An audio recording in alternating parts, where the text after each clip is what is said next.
আসসালামু আলাইকুম। ওয়ালাইকুম আসসালাম রহমতুল্লাহ। আমার প্রশ্ন, এক শ্রেণীর আলেমরা বলে হযরত মুহাম্মদ সাল্লাল্লাহু আলাইহি সাল্লামকে তৈরি না করলে দুনিয়া তৈরি হতো না।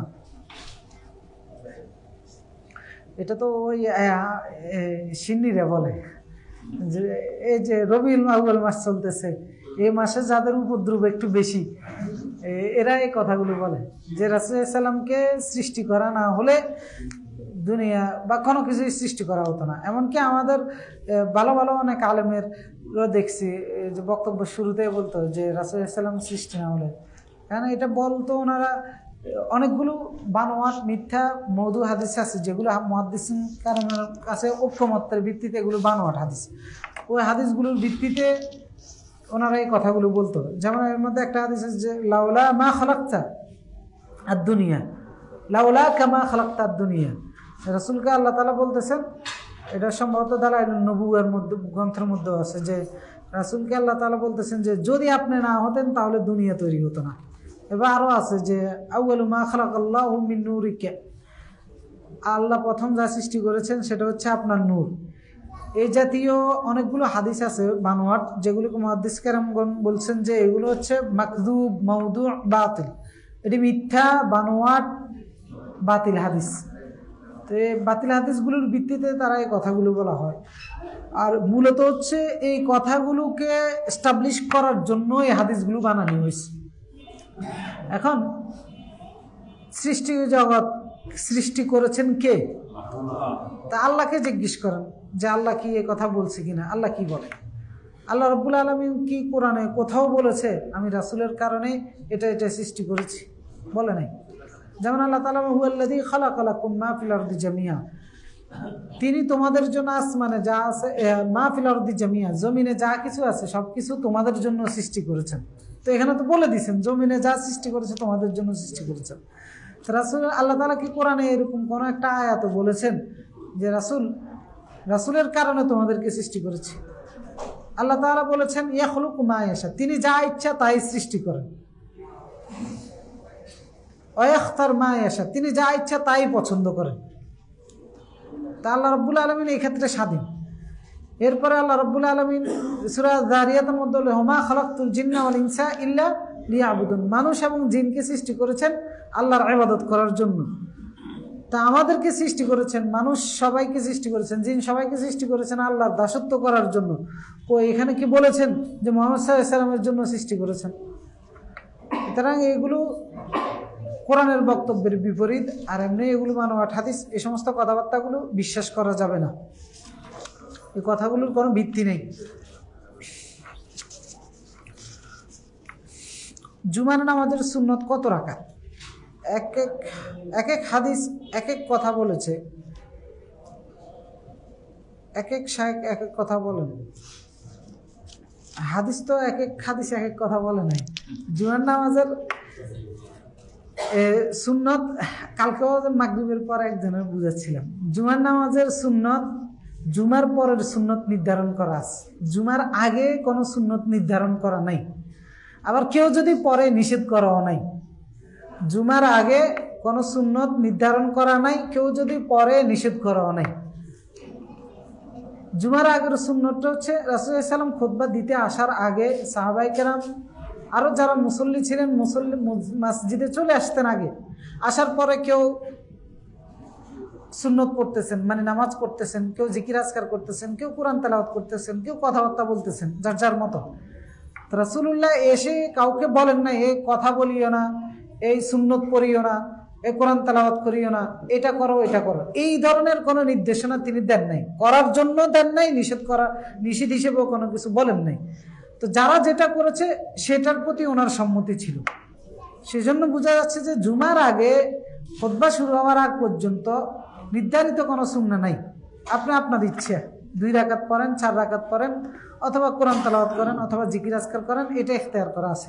রাসূল তো নির্ধারণ করে নাই, এবং সবাই নিজেরা যেটা নির্ধারণ করেছে ওইখানে কোনো নির্দেশনা রাসূল দেন নাই। তো সেজন্য আপনি আমি ইমাম কেউ ঘোষণা দিয়ে বলতে পারবেন না যে কাবলাল জুমা 4 রাকাত পড়ে নেন। বললে কি হবে? এটা বেদাত হয়ে যাবে। কারণ এটা রাসূল নির্ধারণ করে নাই, আমি নির্ধারণ করে দিচ্ছি। নির্ধারণ করা ছাড়া আপনি যত রাকাত ইচ্ছা পড়তে পারেন, ওটা সুন্নাহ হিসেবে গণ্য হবে। নির্ধারণ করলেই বেদাত হয়ে যাবে। হ্যাঁ, তো সেই জন্যই বলতেছে ওইটা বেদাত হবে, কারণ রাসূল নির্ধারণ করে নাই, উনি নির্ধারণ করতেছে। তো তাহলে উনি খবরদারি করতেছে কার উপরে? এখন নির্ধারণ করার সুযোগ কি আমার আছে? সেই দরজা বন্ধ হয়ে গেছে না? বন্ধ হয়ে গেছে। জুমার পরে রাসূল নির্ধারণ করেছেন। আব্দুল্লাহ ইবনে আব্বাস এবং আব্দুল্লাহ ইবনে ওমর থেকে বর্ণনা পাওয়া যায়, রাসূল সাল্লাল্লাহু আলাইহি ওয়াসাল্লাম বাসায় পড়লে 2 রাকাত পড়ার জন্য বলেছেন, মসজিদে পড়লে 4 রাকাত পড়ার জন্য বলেছেন। এটা হচ্ছে জুমার নামাজের আগে এবং পরের সুন্নতের নিয়ম। বন্ধুর সাথে 10 দিন কথা বলছি না, তাতে কি আমার গুনাহ হবে? একজন মুসলমান আরেকজন মুসলমানের সাথে রাগ করে 3 দিনের অধিক সম্পর্ক বিচ্ছিন্ন করে রাখা জায়েজ নাই। কারণ সহিহ মুসলিমের মধ্যে রাসূল সাল্লাল্লাহু আলাইহি ওয়াসাল্লাম বলেছেন, লা ইয়াহিল্লু লিমুসলিমিন আন ইয়াহজুরা আখাহু সালাসা লায়ালিন। কোন মুসলমানের জন্য এটা হালাল নয় যে সে আরেক মুসলমান ভাইকে 3 দিনের বেশি ত্যাগ করে চলবে। সুতরাং বন্ধু যদি মুসলিম হয়ে থাকে, আপনি তার সাথে সম্পর্ক 3 দিনের বেশি করে রাখতে পারবেন না। রাসূল সাল্লাল্লাহু আলাইহি ওয়াসাল্লাম বলেছেন, ফায়ালতাকিয়ানি ফায়ুরিদ হাদা ওয়া ইউরিদ হাদা। দুইজনে মন মালিন্য করে কথা বলে না, 3 দিনের অধিক হয়ে গেছে, দেখা হলে একজন ডান দিকে আরেকজন বাম দিকে ফিরে থাকে। তো রাসূল সাল্লাল্লাহু আলাইহি ওয়াসাল্লাম বলেছেন, খায়রুহুমা আল্লাযী ইয়াবদা বিসসালাম। এই দুইজনের মধ্যে যে ব্যক্তি সালাম দিয়ে শুরু করে দিবে সে হচ্ছে উত্তম, কারণ সে অহংকার মুক্ত। এর দ্বারা বোঝা যাচ্ছে যে মন মালিন্য হতে পারে, 3 দিনের বেশি এটা রাখা জায়েজ নাই। হ্যাঁ, যদি হয়ে যায় তাহলে কথা বলতে মন চায় না, যিনি আগে শুরু করে দিবে উনি হচ্ছে সর্বোত্তম, উনি অহংকার মুক্ত। হ্যাঁ, যদি সম্পর্ক ছেদটা রাগারাগিটা কুফরির কারণে হয়, শিরকের কারণে হয়, কুফরির কারণে হয়, শিরকের কারণে হয়, তো সেই ক্ষেত্রে জায়েজ। মনে করেন আপনার ভাই বা আপনার বন্ধু হচ্ছে মাজার পূজারী, তো লোকের রাগারাগি করে কথা বলতেছেন না, জায়েজ আছে কিনা? জায়েজ আছে, কারণ এটার সাথে দূরত্ব বজায় রাখতে হবে। এটা কাফের, এটা মুশরিক, এগুলোর থেকে দূরত্ব বজায় রাখতে হবে, এগুলোর সাথে থাকবে দূরত্বের সম্পর্ক। তো সেই ক্ষেত্রে জায়েজ, কারণ এই দূরত্ব কার জন্য? আল্লাহ তাআলা বলেছেন, মান আহাব্বা লিল্লাহ ওয়া আবগাদা লিল্লাহ ওয়া মানা লিল্লাহ ফাকাদ ইসতাকমালা ঈমান। আল্লাহর জন্য যে কাউকে ভালোবাসলো, কারোর সাথে শত্রুতামি করলো, ওয়া আতা লিল্লাহ কাউকে দিল, ওয়া মানা লিল্লাহ কাউকে দেওয়া থেকে বিরত থাকলো আল্লাহর স্বার্থে, ফাকাদ ইসতাকমালা ঈমান, সেই ঈমান পূর্ণ করে নিল। তো সুতরাং যদি হয় এখানে আল্লাহর হক, শিরিক, কুফরি, সেই ক্ষেত্রে আপনি যদি দূরত্ব বজায় রাখেন জায়েজ আছে। আর এমনি নর্মালি কোনো জায়েজ নাই। নর্মালি হ্যাঁ, রাগারাগি হয়েছে, ক্ষমা করে দেন, 3 দিন পরে ক্ষমা করে দিলে আমাকে ক্ষমা করে দিবে কে? আল্লাহ তাআলা। আলা তুহিব্বুনা আইয়াগফিরাল্লাহু লাকুম, সূরা নূরের মধ্যে আল্লাহ তাআলা বলেছেন যে তোমরা কি চাও না আল্লাহ তোমাদেরকে ক্ষমা করে দেখ? রাগারাগি হয়েছে, ক্ষমা করে দিয়েছি, আমাকে ক্ষমা করে দিবে আল্লাহ। রাগের সময় যারা রাগ কন্ট্রোল করতে পারে, আল্লাহ তাআলা বলেছেন তারা হচ্ছে মুহসিনিন বান্দার অন্তর্ভুক্ত। ওয়াল কাযিমিনাল গায়জ ওয়াল আফিনা আনিন নাস, যারা রাগকে কন্ট্রোল করতে পারে এবং মানুষকে ক্ষমা করে দেয়, ওয়াল্লাহু ইউহিব্বুল মুহসিনিন, আল্লাহ তাআলা এই ধরনের মুহসিনিনদেরকে ভালোবাসেন। মুহসিনিন মানে হচ্ছে দ্বীনের মর্তবায় যারা সর্বোচ্চ স্তরে অবস্থান করে। তো যিনি রাগকে কন্ট্রোল করতে পারেন, অন্যকে ক্ষমা করে দিতে পারেন, মুসলিম ভাই রাগারাগির কারণে সম্পর্ক বিচ্ছিন্ন হয়ে গেছে, আবার জোড়া নিজ উদ্যোগে দিয়ে দিতে পারেন, উনি মুহসিনিন হিসেবে আল্লাহর কাছে গণ্য হবেন, যাদেরকে আল্লাহ রাব্বুল আলামিন দ্বীনের মর্যাদা সর্বোচ্চ স্তরে রাখবেন। তো সেজন্য ক্ষমা করে দেওয়াটাই হচ্ছে আমাদের বেটার। আগে কথা বলতে পারলে সেটাই আমার জন্য উত্তম। আমি একজন ব্যবসায়ী, আমার দেনার থেকে পাওনা বেশি, বা পাওনা আর থেকে যদি দেনা বেশি হয়, আমার এই অবস্থায় আমি মারা গেলে কি আমার কি হবে? আপনার দেনার এক হিসাব আর পাওনার এক হিসাব। আপনি যেটা পাবেন সেটার এক হিসাব, আর যেটা আপনি কি কয় অন্যের কাছে দিতে হবে, অন্যের হক, সেটার এক হিসাব। আপনি যেটা পাবেন সেটা যদি আপনার জীবদ্দশায় কেউ আপনাকে দিয়ে দেয় আলহামদুলিল্লাহ, যদি না দিয়ে দেয় আপনি আল্লাহর কাছে সেটার বিনিময়ে পাবেন।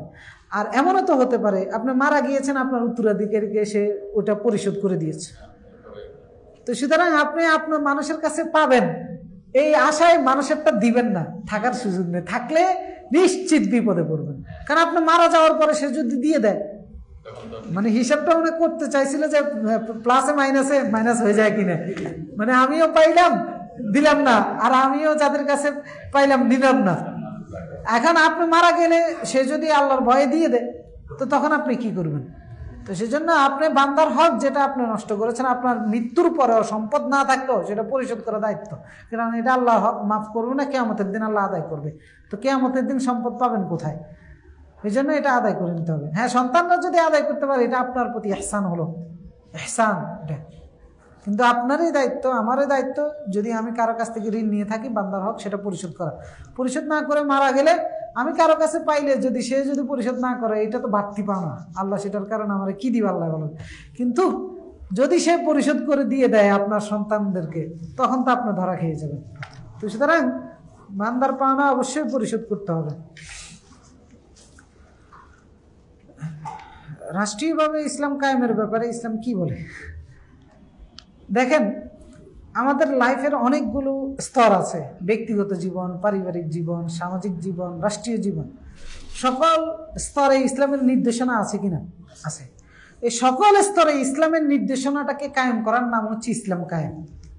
আপনি যে স্তরে বসবাস করবেন, যেই বিষয়ের সাথে আপনি সম্পৃক্ত থাকবেন, যে পরিবেশের সাথে, যে দায়িত্বের সাথে আপনি সম্পৃক্ত থাকবেন, সেই দায়িত্ব, সেই বিষয়, সেই পরিবেশ, সেই জায়গায়, যেখানে যে দায়িত্বে, যে জায়গায়, যে পরিবেশে, যে প্রতিষ্ঠানে আল্লাহর হুকুম রয়েছে সেটাকে বাস্তবায়ন করার নামই হচ্ছে দিন কায়েম।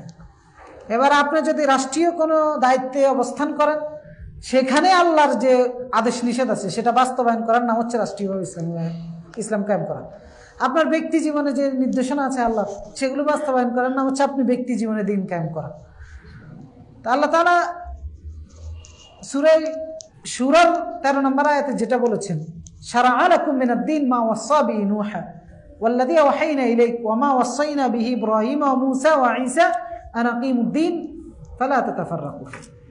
আমি একটা দিন, শরীয়ত তোমাদের জন্য প্রণয়ন করেছি, যেটা আগে নূহ, ইব্রাহিম, মূসা, ঈসা সবার কাছে ছিল, আপনার কাছেও সেটা দিনটা কায়েম করবেন। এখন এই দিনটা কায়েম করবেন, মুজাহিদ রাহিমাহুল্লাহ বলতেছেন আত-তাওহীদ ওয়া তাআতুল্লাহ, আল্লাহর একত্ববাদ এবং আল্লাহর আনুগত্য প্রতিষ্ঠা করা। এখন বলেন, আল্লাহর আনুগত্য নাই কোন জায়গায়?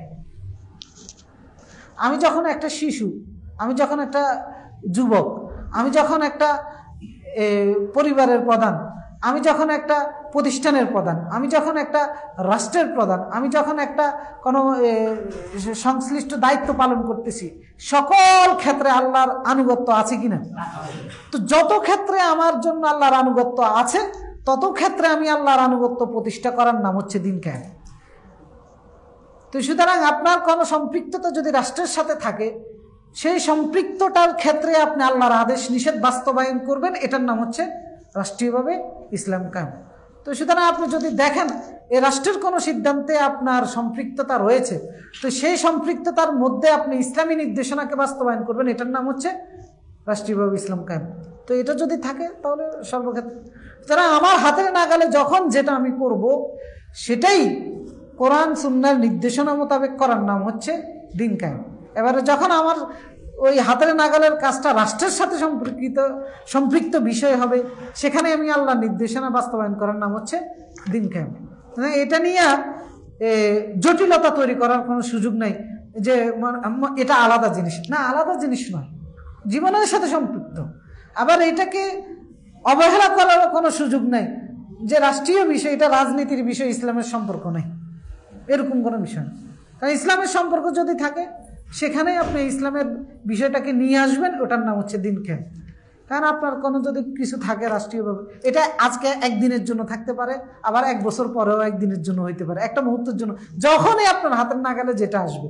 মনে করেন নির্বাচনের সময়, ভোটের সময় একটা বিষয় আপনার সামনে আসছে, এখন এই ভোটকে কেন্দ্র করে ইসলামের নির্দেশনা আছেন কিনা?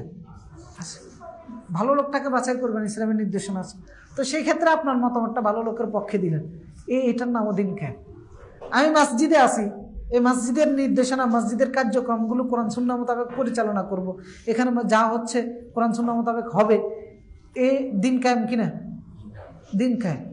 আপনি ব্যবসা করতে গেছেন, ব্যবসা করতে গিয়ে হালাল হারাম বেঁচে চলবেন, মুনাফিকি, ধোঁকা, মিথ্যা, প্রতারণা, সুদ এড়িয়ে চলবেন। আপনার ব্যবসাটাকে, আপনার প্রতিষ্ঠানটাকে এইভাবে তৈরি করবেন, এইভাবে চালাবেন ইসলামের নির্দেশনাকে। দিন কায়েম কিনা? দিন কায়েম। তো দিন কায়েম এটা ভিন্ন গ্রহের কোনো জিনিস নয়।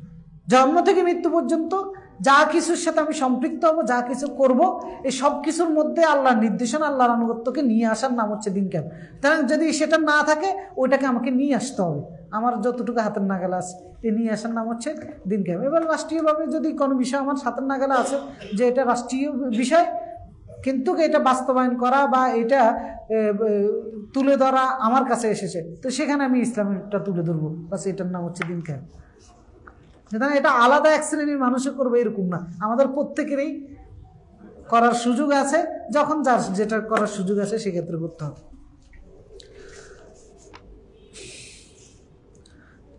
তাহিয়াতু দুখুলুল মসজিদ, সালাতের গুরুত্ব এবং সওয়াব সম্পর্কে জানতে চাই।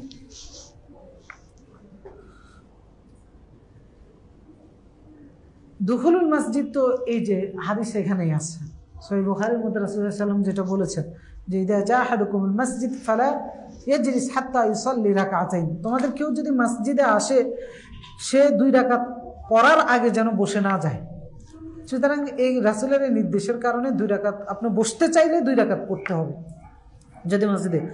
আর তাহিয়াতুল মসজিদ, তাহিয়াতুল বা দুখুলুল মসজিদ, হ্যাঁ এটাই নির্দেশনা, ফজিলত এটা, রাসূলের আদেশ মান্য করলেন, রাসূলুল্লাহ সাল্লাল্লাহু আলাইহি ওয়াসাল্লাম নির্দেশনা দিয়েছেন। এখন এই 2 রাকাত পড়াটা ফরজ কিনা অথবা নাকি সুন্নত, এটা নিয়ে ইমামদের মধ্যে ইখতিলাফ আছে। মানে যদি ফরজ হয় না পড়লে গুনাহগার হব, আর যদি সুন্নত হয় পড়লে সওয়াব পাবো, না পড়লে গুনাহগার হব না। একদল ওলামারা বলেছেন এটা পড়া ওয়াজিব, বিন বাজ এর মধ্যে আছেন এবং আরও কিছু ওলামারা আছেন বলেছেন যে পড়া ওয়াজিব, কারণ রাসূলুল্লাহ সাল্লাল্লাহু আলাইহি ওয়াসাল্লাম এখানে নির্দেশ দিয়েছেন যেন বসে না যায়, এই কারণে ওনারা বলেছেন ওয়াজিব।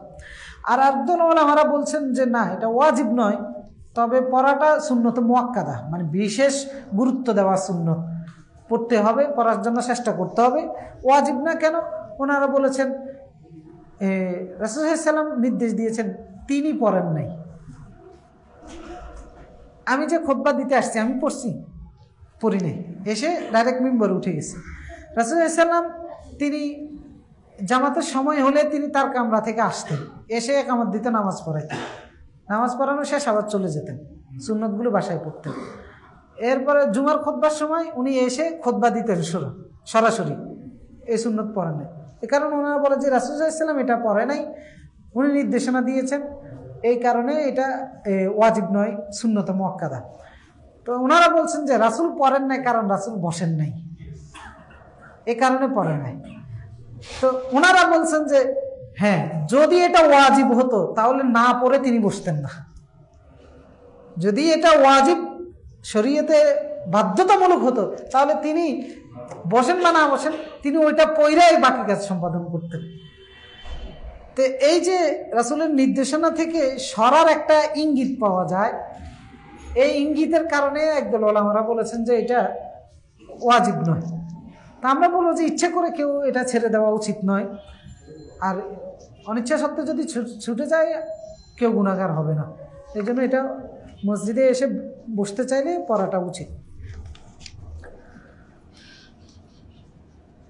যারা দাড়ি 1/2 ইঞ্চি রাখে তাদের ব্যাপারে হাদিস কি বলা আছে এবং যুক্তি দিয়ে দেয় বিভিন্ন দেশের কারীদের তেলাওয়াত সুন্দর। দেখেন, যুক্তি, কারি, ইমাম, অমুক তমুক শরীয়তের দলিল না। শরীয়তের দলিল কি? কোরআন সুন্নাহ। রাসূলুল্লাহ কোরআনের মধ্যে বলেছে, রাসূলুল্লাহ সাল্লাল্লাহু আলাইহি ওয়াসাল্লাম হাদিসের মধ্যে বলেছেন ইফুল লিহিয়া, দাড়ি লম্বা করো, ইফুল লিহিয়া, দাড়ি ছেড়ে দাও। রাসূলুল্লাহ নিজে প্র্যাকটিক্যাল আমল করেছেন, দাড়ি লম্বা রেখেছেন। এরপরে তিনি বলেছেন নারীদের সাথে সাদৃশ্য করো না, দাড়ি তিনি মুন্ডন করতে নিষেধ করেছেন। আদেশ এবং নিষেধ দুইটাই আছে, সেজন্য দাড়ি রাখা কি সকল ওলামাদের ঐক্যমতের ভিত্তিতে, যে আলেম দাড়ি রাখে না ওনারও ঐক্যমতের ভিত্তিতে দাড়ি রাখা ওয়াজিব। এখন এই পরিমাণটা হচ্ছে দাড়ি রাখা ওয়াজিব, পরিমাণটা হচ্ছে এক মুষ্টির বাইরে হইতে হবে। এক মুষ্টির কম যদি হয় তাহলে এই ওয়াজিবটা পালন হবে না। কেন হবে না? কারণ আব্দুল্লাহ ইবনে ওমর রাদিয়াল্লাহু তাআলা আনহু ছাটানোর ক্ষেত্রে যে নির্দেশনা পাওয়া যায় সেটা হচ্ছে আব্দুল্লাহ ইবনে ওমর রাদিয়াল্লাহু তাআলা আনহু তিনি হজের সময় এবার মুষ্টি করে ধরে এই বাচ্চিটা কেটে ফেলতেন। এবং কিছু মোরসাল হাদিস পাওয়া যায় যে রাসূলুল্লাহ সাল্লাল্লাহু আলাইহি ওয়াসাল্লাম গুছিয়ে রাখার জন্য কিছু ছাড়তেন। তো সেই ক্ষেত্রে কিছু ওলামারা বলেছেন ছাটানো যাবে, তবে ছাটানোটা আপনি এক মুষ্টির কম হইলে রাসূলের সুন্নাহর অনুসরণ হবে না। এখন যিনি ছাটিয়ে রাখতেছেন ওনার কি ওয়াজিব আদায় হচ্ছে? আমরা বলবো যে না, ওয়াজিব আদায় হচ্ছে না। জোরে জোরে যেটা বলতে পারি সেটা হচ্ছে যার মুখে যে মুন্ডন করে ফেলতেছে তার চাইতে যে একটু ছাটিয়ে রাখতেছে তারটা উত্তম বলতে পারি, এ বেটার হচ্ছে, কিন্তু সুন্নাহ ওয়াজিবের আমল হচ্ছে না। সুতরাং এবারে কোন আলেম রাখছে কে রাখে নাই সেগুলো আমাদের জন্য দলিল না। কাবা শরীফেরও অনেক ইমামও রাখে না, কিন্তু সেজন্য সেটা কি দলিল? দলিল না। কোন মাযহাব অনুসরণ করতে হবে কি, এবং হাদিসের কোনো বিষয় পাওয়া গেলে কি আমল করতে হবে? মাযহাব অনুসরণ করার বিষয়, মাযহাব শব্দের অর্থ কি? মতামত, মতামতের জায়গা। মাযহাবটা আগে বুঝেন, মাযহাবটা মানে হচ্ছে মতামতের জায়গা। আগে ঢাকা ইউনিভার্সিটি, চট্টগ্রাম ইউনিভার্সিটি, রাজশাহী ইউনিভার্সিটির মতো ইসলামিক প্রতিষ্ঠান এভাবে ছিল না। যেটা ছিল, বড় একজন আলেম ছিলেন, ওনাকে কেন্দ্র করে মুসলিম উম্মার সন্তানেরা পড়াশোনা করত। ইমাম আবু হানিফাকে কেন্দ্র করে প্রতিষ্ঠান গড়ে উঠছে, ইমাম শাফিকে কেন্দ্র করে ছাত্রদের কারণে প্রতিষ্ঠান গড়ে উঠছে, ইমাম মালিককে কেন্দ্র করে মদিনাতে প্রতিষ্ঠান গড়ে উঠছে, ইমাম আবু হানিফাকে কেন্দ্র করে বাগদাদে প্রতিষ্ঠান গড়ে উঠছে, ইমাম শাফিকে কেন্দ্র করে মদিনায় আরও না। এভাবে বিভিন্ন ইমাম আছে, মাযহাব একটা নয়, অনেকগুলো আছে। সবগুলোই এরকম ওস্তাদকে কেন্দ্র করে প্রতিষ্ঠানগুলো গড়ে উঠছে। তো ওনারা ওই ওস্তাদের অধীনে ইসলামের বিধিবিধানগুলো চর্চা করতেন, শিখতেন। তো ওই ওস্তাদ একটা রায় দিতেন যে এই বিষয়টা এইভাবে এইভাবে হবে। তো এগুলোই পরবর্তীতে মাযহাব হিসেবে প্রতিষ্ঠিত হয়েছে। তো মাযহাব মানে হচ্ছে মতামতের জায়গা, অর্থাৎ এই ইমামরা মতামতগুলো দিয়েছেন। এখন যোগাযোগ ব্যবস্থার উন্নতির কারণে বাগদাদে কি মতামত দেওয়া হচ্ছে, মদিনায় কি মতামত দেওয়া হচ্ছে ক্ষণিকের মধ্যে জানা যাচ্ছে। আগে এটা জানার সুযোগ ছিল না। বাগদাদের আলেমরা কোন দলিলের ভিত্তিতে এই মতামত দিচ্ছেন, মদিনার আলেমরা কোন দলিলের ভিত্তিতে মতামত দিচ্ছেন, আগে জানার সুযোগ ছিল না। যার কারণে একটা মতামতকে কেন্দ্র করে আমলগুলো হতো। এখন সেটা যাচাই করার সুযোগ আছে কিনা? আছে। তো সুতরাং এই মতামতের জায়গাগুলো হচ্ছে মাযহাব। এখন আপনি বলেন মতামতের জায়গা এটাকে নিষিদ্ধ করার সুযোগ আছে? কেন সুযোগ নেই? কারণ সব মানুষ কি নিজে নিজে শরীয়তের বিধিবিধানগুলোর হুকুম আহকাম বের করতে পারবে? পারবে না। তো সেই ভিত্তিতে যদি আমরা মানুষকে ভাগ করি, একদল মানুষ পাবো যারা নিজেরা বের করতে পারবে। এই মানুষদের জন্য শরীয়তের হুকুম হচ্ছে তার জন্য মতামত মানা জায়েজ নাই। সে যেহেতু নিজে বের করতে পারে, নিজে বের করে এরপর দিয়ে আমল করবে। আরেক দল মানুষ পাবো আমরা যে কিছু বিষয়ে সে বের করতে পারবে, কিছু বিষয়ে সে বের করতে পারবে না, ওই সংখ্যাটাই বেশি। এই দল মানুষের জন্য হুকুম হচ্ছে সে যেটা বের করতে পারবে এটা অন্ধভাবে অনুসরণ করবে না কোনো মতামতকে, যেটা বের করতে পারবে না সেটা কারো মতামত অনুসরণ করবে। আরেক দল মানুষ হচ্ছে যারা কোনোটাই বের করতে পারে না। এখন এদের জন্য মাযহাব মানা কি? ওয়াজিব।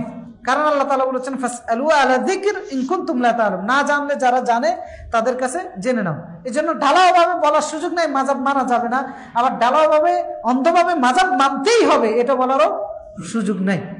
সুতরাং এটা আপেক্ষিক, ব্যক্তির সাথে রিলেটেড, যে কোন ব্যক্তি কোনটার বিষয়ে আসতেছে। তো সুতরাং আপনি যদি না জানেন তাহলে মাযহাব মানা আপনার জন্য ওয়াজিব। আলটিমেটলি যারা বলি আমরা মাযহাব মানি না, ওরাও কিন্তু আমরা মাযহাব মানতেছি। সেটা কার মাযহাব? ইমাম আবু হানিফারটা না, আপনার পরিচিত কোনো আলেমের মাযহাব। আপনি হয়তো ইমাম আবু হানিফারটা মানতেছেন না, ইমাম শাফিরটা মানতেছেন না, আব্দুল্লাহ বিন রাজ্জাকেরটা মানতেছেন। কারণ আপনি তো নিজে বের করতেছেন না। অমুক আলেম বলার পরে আপনি বলতেছেন ও অমুক আলেম যেটা বলছে সেটাই মাযহাব। সুতরাং এটা হচ্ছে মাযহাব। তো এই দৃষ্টিকোণ থেকে মাযহাবের বিষয়টা হচ্ছে আপনি না জানলে আপনাকে অনুসরণ করতে হবে, যিনি জানে তার অনুসরণ করতে হবে। আর যদি জানেন তাহলে ওকে, কোনো মাযহাবের দরকার না, আপনি নিজে যাচাই বাছাই করে আপনি আমলটা করেন। আর হাদিসের কথা তো কি, হাদিসে কি কোনো বিষয় পাওয়া গেলে, হ্যাঁ ওই তো বললাম, আপনি যদি নিজে হাদিস ঘেটে বের করে ফেলতে পারেন আলহামদুলিল্লাহ, আপনার কোনো মাযহাব মতামতের দরকার নেই। আর আপনি যদি না পারেন তাহলে আপনাকে একটা মাযহাব মানতে হবে। এখন কিছু বিষয় মাসালা আসে যে আমি হাদিস পাচ্ছি, দেখা যাচ্ছে যে একটা আরেকটার বিপরীত, তো সেগুলোর ক্ষেত্রে কোনটা ঠিক আপনি যাচাই করার সুযোগ আপনার যদি থাকে আপনি তাহলে করেন। আর যদি না পারেন, সেই জ্ঞান যদি না রাখেন দুইটাকে সমন্বয় করার, তাহলে যিনি সমন্বয় করতে পারে ওনার আশ্রয় নিয়ে আপনি একটা মত অনুসরণ করুন। এই জন্যেই দেখা গেছে যে মাযহাবগুলো তৈরি হয়েছে, সমন্বয় করতে গিয়ে উমুক আলেমের কাছে গেছে, আবু হানিফার কাছে গেছে, শাফির কাছে গেছে, এরপর মাযহাব তৈরি হয়েছে। তো সমন্বয় করতে গিয়ে দেখা যাবে যে কি কয়, অকাট্যভাবে কোনোটা সঠিক এটা বলা যায় না, কারণ দুই রকমে পাওয়া যায়। তো দুই রকম যখন পাওয়া যাবে তখন একটার উপরে আমল করলেও সে গুনাহগার হবে না, একটা সওয়াব অন্তত পক্ষে পাবে, গুনাহগার হবেই না। আরেকটা সওয়াব কে পেয়েছে এটা আমরা কিয়ামতের দিন জানবো ইনশাআল্লাহ। আল্লাহ সেদিন আমাদেরকে জানাবেন যেগুলো নিয়ে আমাদের ইখতিলাফ আছে। তো সেই পর্যন্ত একটু অপেক্ষা করতে হবে। যেমন মাযহাব মানলে কেউ দিন শেষ করে দেয় নাই, হ্যাঁ অন্ধভাবে যদি কেউ মাযহাব মানে তাহলে সে দিন শেষ করে ফেলেছে। যেমন মনে করেন নামাজের পরে মুনাজাত, এটা হানাফি মাযহাবেও নাই, দুনিয়া সব জায়গায় বেদাত। এখন একদল লোকেরা এটা হানাফি মাযহাবে আছে, এইটা কই এসে এটা কোনোভাবে ছাড়বেই না। তো এইরকম অন্ধ ব্যক্তি যারা, এরা দিন দুনিয়া সব বরবাদ, এরা বুঝানোর পরেও বুঝে না। তো এরা মাযহাবের নামে মূলত হচ্ছে এরা অন্ধ পূজা করে যাচ্ছে। তা আমাদের ইসলামে অন্ধ পূজা করার কোনো সুযোগ নেই। আশা করি বিষয়টা বুঝেছেন। হাদিস অনুসারী নাকি সুন্নত অনুসারী, এই ব্যাপারে সংক্ষিপ্ত আলোচনা। হাদিস আর সুন্নতের মধ্যে পার্থক্য আছে, আছে কিছু পার্থক্য। হাদিস বলতে আমরা যেটা বুঝি রাসূলুল্লাহর কথা কাজ সবকিছুকেই হাদিস বলা হয়ে থাকে। তার পাশাপাশি সাহাবীদের কথা কাজ, তাবেঈনদের আসার যেগুলো আছে সেগুলোকেও হাদিস বলা হয়ে থাকে। তো সুন্নাহ হচ্ছে আমরা যেটাকে বলি সেটা হচ্ছে শুধুমাত্র রাসূলের কথা কাজ, তার মনসম্মতি, ওটা হচ্ছে সুন্নাহ। তো যে হাদিসটা মারফু হবে ওটা হচ্ছে সুন্নাহ, যে হাদিসটা মুরসাল হয়, মুনকাতি হয়, এগুলো মানে উসুলুল হাদিসের মূলনীতি। তো পার্থক্যগুলো ওই জায়গায়। তো সুতরাং আমরা সহজভাবে বুঝেন, হাদিস রাসূল, সাহাবী, তাবেঈন এদের সবগুলোকেই হাদিস বলা হয়ে থাকে। আর সুন্নাহ হচ্ছে শুধুমাত্র রাসূল পর্যন্ত, বাস শেষ। তার মানে রাসূলের কথা কাজ যেটা সেটাই সুন্নাহর অন্তর্ভুক্ত।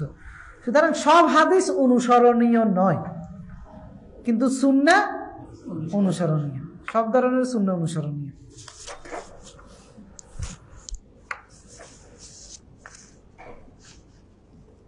চাইনিজ বিয়ার নেশা হয় না, খাওয়া যাবে কি? এটা তো চাইনিজ বিয়ার কোনটা?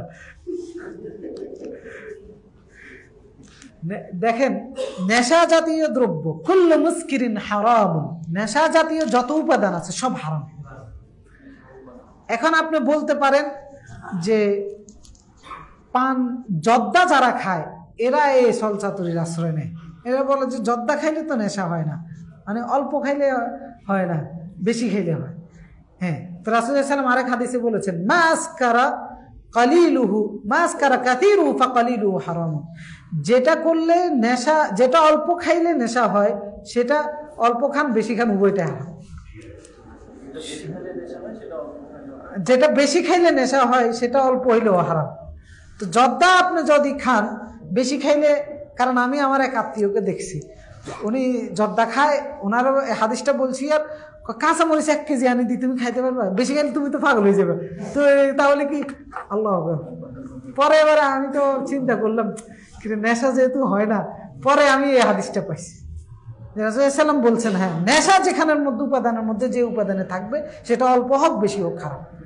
তো জর্দার মধ্যে নিকোটিন নেশা জাতীয় উপাদান আছে, সেজন্য এটা অল্প হোক বেশি হোক খারাপ।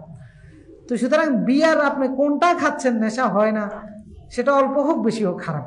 চাইনিজ বিয়ার হোক আর যে দেশের বিয়ে হোক হারাম, কারণ এর মধ্যে নেশা জাতীয় দ্রব্য আছে। হ্যাঁ, কি ওষুধ আছে,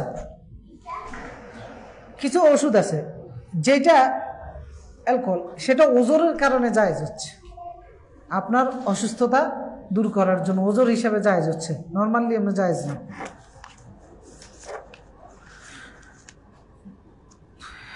দ্বিতীয় বিয়ে করতে প্রথম স্ত্রীর অনুমতি দরকার আছে কি? বাংলাদেশের আইনে আছে, যদি না করেন তাহলে বাংলাদেশ সরকারের ধরে আপনারা যা যা করার সব করবে, এবং আপনার ওই মহিলা গিয়েও আপনার বিরুদ্ধে মামলা করে যা যা করার সব আদায় করে নিতে। তো সুতরাং সাবধান। আর আমরা শারঈভাবে হ্যাঁ বাধ্যবাধকতা করে নাই শরীয়ত, তবে যেটা বাধ্য করেছে সেটা হচ্ছে ইনসাফ করা। তো ইনসাফ তো করা সম্ভব হয় না। গণতান্ত্রিক ইসলামিক শরিয়া অনুযায়ী হারাম হয়, তাহলে সবার নির্বাচনের সরকার গঠনে ইসলামিক নীতি কি? সরকার বা নির্বাচন একটা হচ্ছে গণতন্ত্র, আর একটা হচ্ছে সরকার গঠন, দুইটা দুই জিনিস। একটা হচ্ছে গণতন্ত্র। তো গণতন্ত্র পশ্চিমাদের যে সংজ্ঞা, যে by the people, for the people, of the people, তিনটা বিষয় আছে এখানে, খেয়াল করুন। জনগণের জন্য, জনগণ দ্বারা পরিচালিত, জনগণের সরকার, এটার নাম হচ্ছে গণতন্ত্র। তো এই সংজ্ঞার ভিত্তিতে গণতন্ত্র হারাম। এখন এই সংজ্ঞার ভিত্তিতে গণতন্ত্র হারাম একটা জায়গার কারণে, জনগণের জন্য ইসলাম কোনো সমস্যা নেই, সরকার তো জনগণের জন্যই হবে। জনগণ দ্বারা নির্বাচিত, ইসলাম কোনো সমস্যা নেই, জনগণ সরকার নির্বাচিত করতে পারে, শরীয়তে বাধা আছে? বাধা নাই। জনগণ দ্বারা পরিচালিত, ইসলামের আপত্তি হচ্ছে এই জায়গায় যে সরকারটা হবে, ওই সরকারটা আইন কানুন নিয়মগুলো জনগণের কথা মতো চালাইতে পারবে না, চালাইবে কার মতে? আল্লাহর মতে। এই কারণে গণতন্ত্রটা হারাম। এখন আমি যদি জনগণ দ্বারা নির্বাচিত হই, জনগণের জন্য সরকার হই, ইসলামের আপত্তি আছে?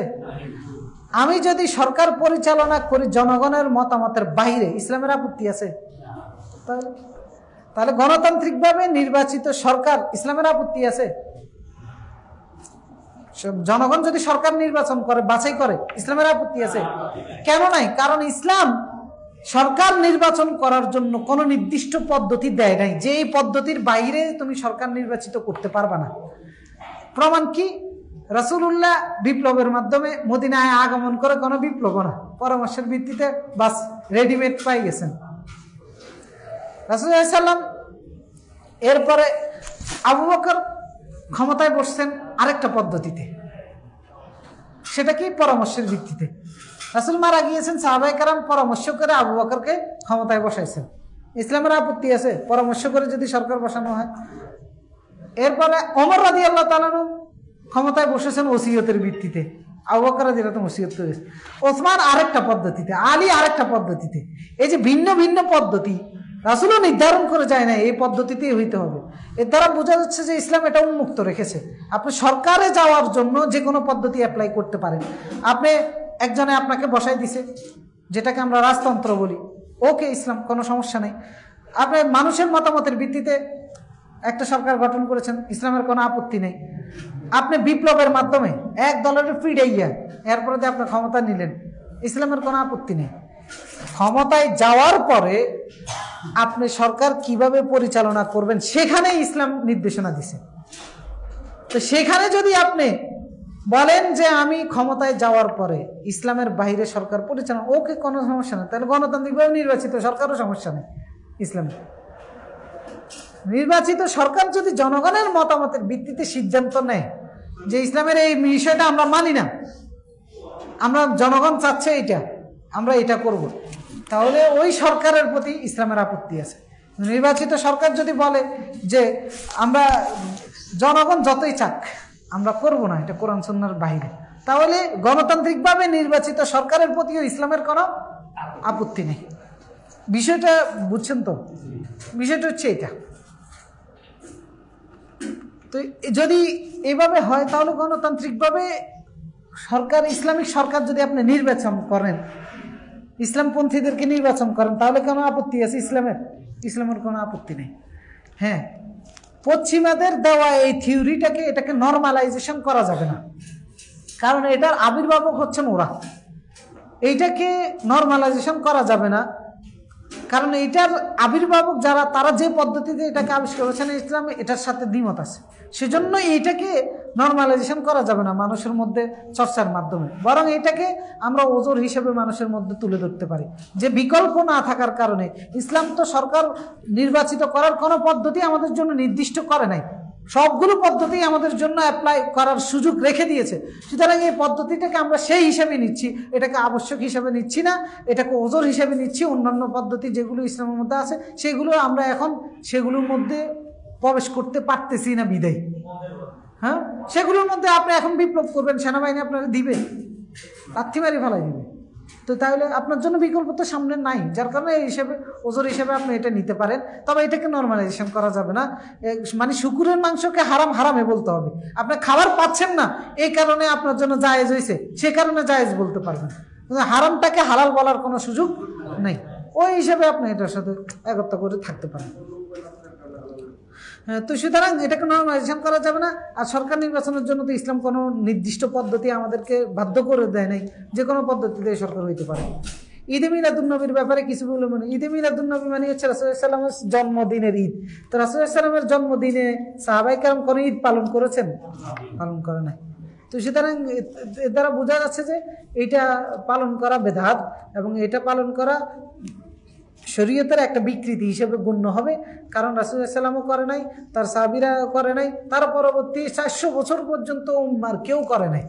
ফাতিমিরা যারা মূলত ছিল শিয়া, তাদের পরবর্তীতে তারা যখন ক্রুসেডাররা যখন ঈসা আলাইহিস সালামের জন্মদিন পালন করত, তো তারাও তখন চিন্তা করলো যে আমরাও তো করতে পারি মুহাম্মদ সাল্লাল্লাহু আলাইহি ওয়াসাল্লামের জন্মদিন। এর পরবর্তীতে এবার ঈদে মিলাদুন্নবীর বইটা এগুলো রচনা হয়, পরবর্তীতে এটা মুসলমানদের মধ্যে ছড়িয়ে পড়ে। তো এই জন্য এটা বেদাত, এটার থেকে দূরত্ব বজায় রাখতে হবে। এক শ্রেণীর আলেমরা বলে, শেষ তো মনে হয়, জাযাকুমুল্লাহু খাইরান, সুবহানাকাল্লাহুম্মা ওয়া বিহামদিকা আশহাদু আল্লা ইলাহা ইল্লা আনতা আস্তাগফিরুকা ওয়া আতুবু ইলাইক।